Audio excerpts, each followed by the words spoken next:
வணக்கம். ஜோதிடர் உமாராணி, சேலம். இன்றைய பதிவு சுலபமாய் சொந்த வீடு யோகம் யாருக்கு பற்றி இந்த பதிவில் பார்க்கலாங்க.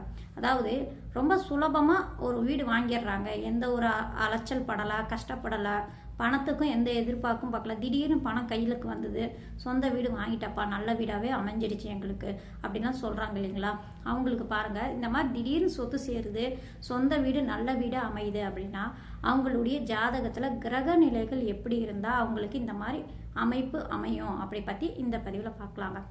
அவங்களுடைய ஜாதகத்தில் பாருங்கள், லக்னாதிபதியும் 4ஆம் இடத்ததிபதியும் இணைந்து லக்னத்திலேயோ அல்லது லக்ன கேந்திரங்களான 4, 7, 10ஆம் இடத்துல எந்த விதத்திலையும் பாதிக்கப்படாமல் இருக்கும் பட்சத்தில் அவங்களுக்கு நல்ல வீடு அமையக்கூடிய வாய்ப்பு அதிகமாக வந்துடுங்க.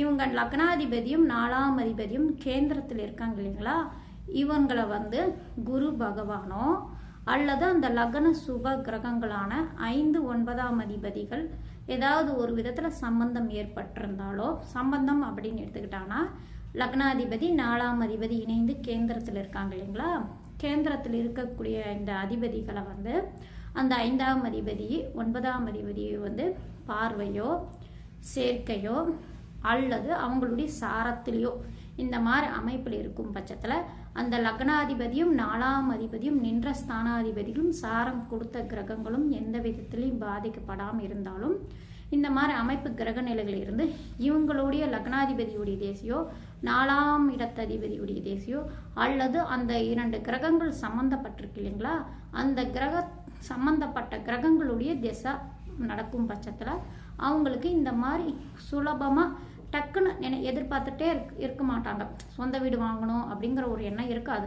ஆனால் திடீர்னு நல்ல வீடே அவங்களுக்கு அமைஞ்சிடும். ஏதோ ஒரு ரூபத்தில் பணம் சேர்ந்து அந்த சொந்த வீடு அமைஞ்சு அந்த இடத்துல குடியும் போயிடுவாங்க. இந்த மாதிரி போகிறாங்க அப்படின்னா ஒரு அதிர்ஷ்டம் அப்படின்னு சொல்கிறாங்களே, எதிர்பார்க்கவே இல்லைப்பா, திடீர்னு எங்களுக்கு வீடு அமைஞ்சிடுச்சு, சொந்த வீடு நல்ல வீடாகவே அமைஞ்சிடுச்சு, நாங்கள் குடி வந்துட்டோம் அப்படின்லாம் சொல்கிறாங்க இல்லைங்களா.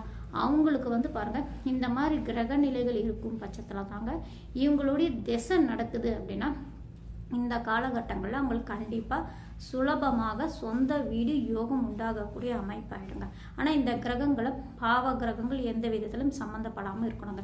அந்த லக்னத்துக்கு 6, 8, 12ஆம் அதிபதிகளோ வக்ர கிரகங்களோ அல்லது நீச்ச கிரகங்களோ இந்த மாதிரி இந்த கிரகங்கள் அந்த கிரகங்களை இந்த அமைப்பில் கேந்திரத்தில் உட்காந்துருக்கு இல்லைங்களா, அந்த கிரகங்களை இந்த பாதிக்கப்பட்ட கிரகங்கள் பார்வையோ சேர்க்கை எந்த விதத்திலும் சம்பந்தம் இல்லாமல் நல்ல பலமாக லக்னாதிபதியும் 4ஆம் அதிபதியும் கேந்திரமான 1, 4, 7, 10ஆம் இடத்துல உட்காந்து குரு பார்வையோ அல்லது அந்த லக்னத்துடைய சுப கிரகங்களான 5, 9ஆம் அதிபதிகள் பார்வையோ சேர்க்கையோ ஏற்பட்டு அவங்களுடைய திசை நடக்குது அப்படின்னா கண்டிப்பாக சொந்த வீடு நல்ல வீடு அமையக்கூடிய வாய்ப்பு அதிகமாக உண்டுங்க. சொந்த முயற்சியிலேயே அவங்க முன்னுக்கு வந்துடுவாங்க. சரிங்களா, நல்ல வீடு அமைஞ்சு சொந்த முயற்சியில். ஏன்னா லக்னாதிபதி அப்படிங்கிறது அந்த ஜாதகரை குறிக்கக்கூடிய பாவகம், 4ஆம் இடம் அப்படிங்கிறது வீடு மனையை குறிக்கக்கூடிய பாவம். அந்த ஜாதகர் தன்னுடைய சொந்த முயற்சியிலேயே விடாமுயற்சியிலேயே சொந்த வீடு வாங்கி அந்த வீட்டுக்கு குடி போகக்கூடிய வாய்ப்பு யோகம் உண்டாகக்கூடிய அமைப்பு அப்படின்னா இந்த கிரக நிலைகள் இருக்கும் பட்சத்தில் இவங்களுடைய தேசா காலங்களை கண்டிப்பாக நிச்சயமாக நடக்குங்க. சரிங்களா, இதுதாங்க சொந்த வீடு சுலபமாய் அமையக்கூடிய அமைப்பு அப்படின்னா இதுதாங்க கிரக நிலைகள் ஆகும். நன்றி, வணக்கம்.